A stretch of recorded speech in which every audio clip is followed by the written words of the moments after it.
ఏకశిలా నగరంగా చరిత్ర ప్రసిద్ధిగాంచిన వరంగల్ మహానగరంలో స్వయం వ్యక్తమై దర్శింపవచ్చిన భక్తుల పాలిట కోరిన కోర్కెలకు కొంగు బంగారముతూ ఈ లోకాన్ని తన కరుణారస వీక్షణంతో అనుగ్రహిస్తున్న భద్రకాళి అమ్మవారికి మాడవీధులు సశాస్త్రీయంగా ఒక 35 అడుగుల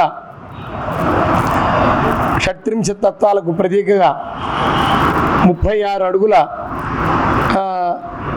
శ్రీపర్ణికా దారుమయ రథాన్ని అమ్మవారికి చేయించాలని మన వరంగల్ పశ్చిమ నియోజకవర్గ శాసనసభ్యులు గౌరవనీయులు శ్రీ నాయిన్ రాజేందర్ రెడ్డి గారు సంకల్పించి అమ్మవారి చుట్టూ మాడవీధుల నిర్మాణాన్ని ఒక 75% పూర్తి చేయించారు. అట్లాగే ఈ రథ నిర్మాణానికి కూడా ముందు ఆయన 25 లక్షల రూపాయలు పెట్టి మళ్ళీ ఆయన పరివారం అంతా కలిసి 1 కోటి రూపాయలు వెచ్చించి ఈ అమ్మవారికి రథం చేయిస్తూ ఉన్నారు. సశాస్త్రీయంగా శ్రీపర్ణికా దారుమయం రథ నిర్మాణానికి శ్రేష్టమైనట్లు వాస్తుశాస్త్రం చెప్తోంది. ఆ శాస్త్రం ప్రకారం టేకు కర్రతోటి ఈ రథం చేయించడం జరుగుతోంది అమ్మవారికి. ఈ రథసేవలో అమ్మవారు తిరగడం వల్ల శరీరాన్ని రథంతో పోలుస్తారు.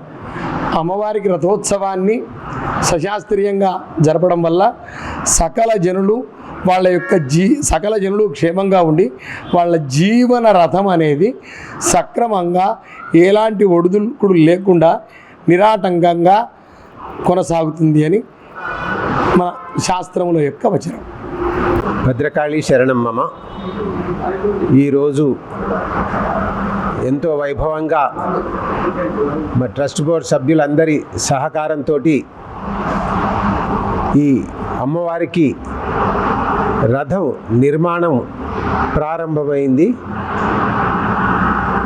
అతి త్వరలో మనం ఈ రథం చక్కగా రూపురేఖలు దాల్చి నిర్మాణం పూర్తి అవడం చూస్తాము. వీళ్ళ భక్తులందరి సహకారంతో మా ట్రస్ట్ బోర్డ్ మెంబర్లు అందరూ కూడా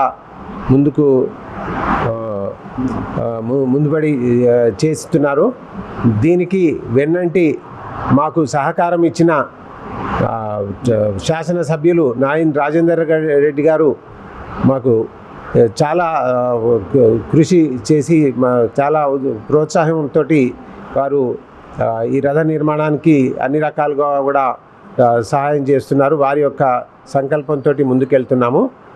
భక్తులందరూ కూడా ఈ రథ నిర్మాణంలో రథం నిర్మాణం అయినాక ఉత్సవంలో తప్పకుండా పాల్గొని అమ్మవారి కృపకు పాత్రులు కాగలగాలని కోరుకుంటున్నాం. భద్రకాళి శరణం మమ. ఈరోజు ప్రసిద్ధిగాంచినటువంటి భద్రకాళి అమ్మవారి దేవస్థానం నందు మాడవీధుల నిర్మాణం అయ్యే క్రమంలో ఆ మాడవీధుల్లో అమ్మవారిని రథంలో ఊరేగించి ఉత్సవాలలో కానివ్వండి అంగరంగ వైభవంగా రథోత్సవం నిర్వహించడానికి మన శాసనసభ్యులు శ్రీ నాయిని రాజేందర్ రెడ్డి గారి కృషితోటి వారి మన దాతల సహకారము సహకారంతో ఈరోజు అమ్మవారికి బలర్షా నుంచి 45 lakhs విలువ చేసేటువంటి మంచి టేకు కర్రని తీసుకురావడం జరిగింది. దానికి సంబంధించి రథానికి సంబంధించిన పనులు ప్రారంభించడానికి ఈరోజు శేషువయ్య గారి ఆధ్వర్యంలో అదేవిధంగా ధర్మకర్తలు చైర్మన్ గారి ఆధ్వర్యంలో మన ప్రవీణాచారి శిల్పి గారి వర్క్ని ప్రారంభించడం జరిగింది మంచి ముహూర్తంలో. దీనికి సంబంధించి కూడాను ఈ అమ్మవారి రథము సకాలంలో పూర్తి అయ్యి అమ్మవారి ఉత్సవాలన్నీ కూడాను అమ్మవారికి సంబంధించిన రథోత్సవము మాడవీధులలో అంగరంగ వైభవంగా ప్రారంభం అవ్వాలని చెప్పేసి మేమందరం కూడా కోరుకుంటూ ఈరోజు పనిని ప్రారంభించడం జరిగింది. భద్రకాళి శరణమ్మ. ఈరోజు మన భద్రకాళి ఆలయ ప్రాంగణంలో ధర్మకర్తల సకృషి అందరం కలిసి ఎమ్మెల్యే నాయన్ రాజేందర్ రెడ్డి గారి ఆధ్వర్యంలో పనిచేస్తున్నాం. దేనికనగా ఈ నాయన్ రాజేందర్ గారి సంకల్పం ఏంటంటే వారి కుటుంబ సభ్యులందరి సంకల్పం ఏంటంటే అమ్మవారి మాడవీధులలో రథము ఊరేగింపుగా తిరగాలని వారి సంకల్పం ఎమ్మెల్యే గారిది. దానిని మేము ధర్మకర్తలు అందరం కలిసి శేషయ్య గారి ఆధ్వర్యంలో చైర్మన్ గారి ఆధ్వర్యంలో మేడం గారి ఆధ్వర్యంలో మీ అందరం కలిసి పని చేస్తున్నాం, వర్క్ చేస్తున్నాం. ఈ బలాషా నుంచి కట్టెను అందరం కలిసి ధర్మకర్తలు అందరం కలిసి తిరిగాము.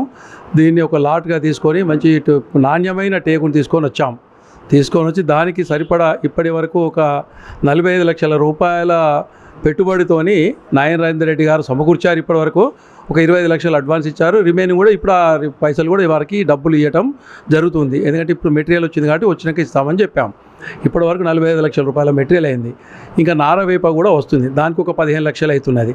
ఇదంతా వారే సమకూరుస్తున్నారు, వారి కుటుంబ సభ్యులు సమకూరుస్తున్నారు. దానికి మేము ధర్మకర్తల మండలి అందరం కలిసి స్వకృషితో పనిచేస్తున్నాం. దీనికి వారికి ఎమ్మెల్యే నాయన రాజేందర్ రెడ్డి గారికి మేము చాలా రుణపడి ఉంటాం.